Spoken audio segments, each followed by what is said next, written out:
नमस्कार दोस्तों, मैं हूं दिलजीत और आप देख रहे हैं एक्स्ट्रा न्यूज लाइव।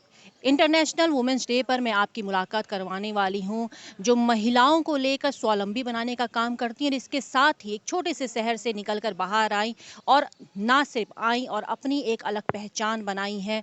मैं आपकी मुलाकात करवाऊंगी हेमलता जी के साथ, जिन्होंने किस तरीके से शुरुआत की उसके बारे में जानेंगे। हेमलता जी, बहुत बहुत स्वागत है। नमस्कार नमस्कार।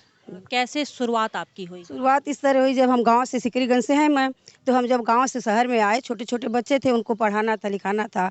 आदमी प्राइवेट जॉब करते थे तो 4-5 हज़ार में खर्चा कहाँ चलता।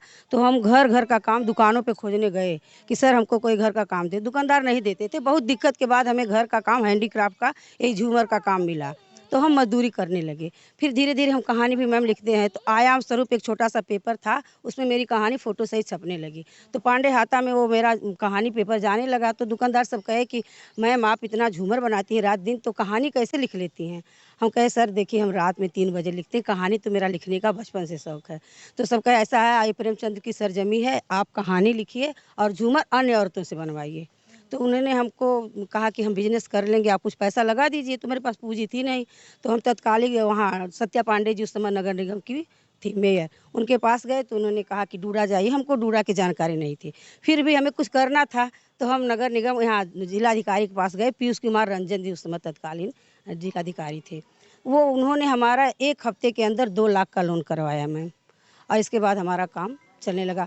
लॉकडाउन में थोड़ा मेरा हुआ, नहीं तो 150-200 औरतें मेरी थी। इस समय 30-35 औरतें हैं मैम, हाँ काम कर रही हैं और बढ़ाना है पूंजी। मतलब रोजगार के बारे में अगर मैं बात करूं, जो कमाई का एक जरिया है, वो आपको डूडा की तरफ से मिला। लेखनी आपकी शौक है, वो आपकी कमाई का तो नहीं है। लेखनी आपका शौक है। अगर मैं लेखनी विधा की बात करूं तो क्या पहचान आपकी है उसमें? लेखनी में मैम मेरा साझा संकलन में पुरुषोत्तम राम, एक कप चाय और जिंदगी, कई साझा संकलन मेरा अब बहुत बड़े लेखकों के साथ छप चुका है। एक कसमकस किताब मेरी अमेज़न पे उपलब्ध है, उसका 2 बार प्रमोशन हुआ था। एक बार जो ऑल इंडिया मुशायरा होता है उसमें हुआ था सुरहिता करीम के सहयोग से, और दूसरा मेरा रवि किशन जी उसको लॉन्च किए थे। वो अमेज़न पे अब 500 प्रतियों का ऑर्डर है, उसको छपवाने जा रहे हैं मैम। दूसरी किताब भी हम लिख चुके हैं, लो झुक गया आसमां, जो दिल्ली का प्रकाशक हमको रॉयल्टी पे मांग रहा है, उसका फर्स्ट कवर बन चुका है मैम। और हम ऑल इंडिया रेडियो पर भी कहानी लिखते पढ़ते, वो तो हमको तुरंत दे देते हैं पैसा इंडिया वाले रेडियो वाले मैम, यही है। तो चलिए, ये है हेमलता जी, जिन्होंने एक साहित्य के जरिए भी अपनी एक पहचान बनाई है। इसके साथ ही महिलाओं को स्वावलंबन बनाने का भी काम कर रही हैं।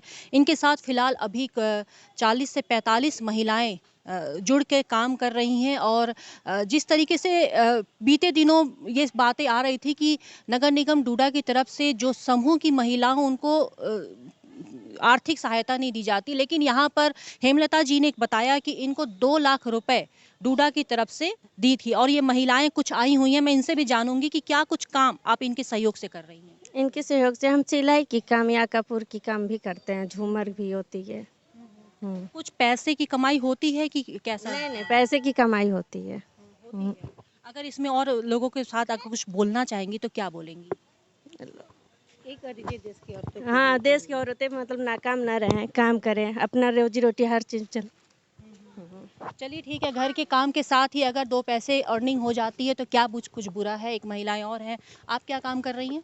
झूमर बनाते हैं और सिलाई भी करते हैं। इसके लिए कुछ सीखा आपने, ट्रेनिंग ली है क्या? नहीं, नहीं, ट्रेनिंग नहीं लिए हैं। देख देख कर आ गए हैं। हाँ, देख-देख कर हाँ, हाँ।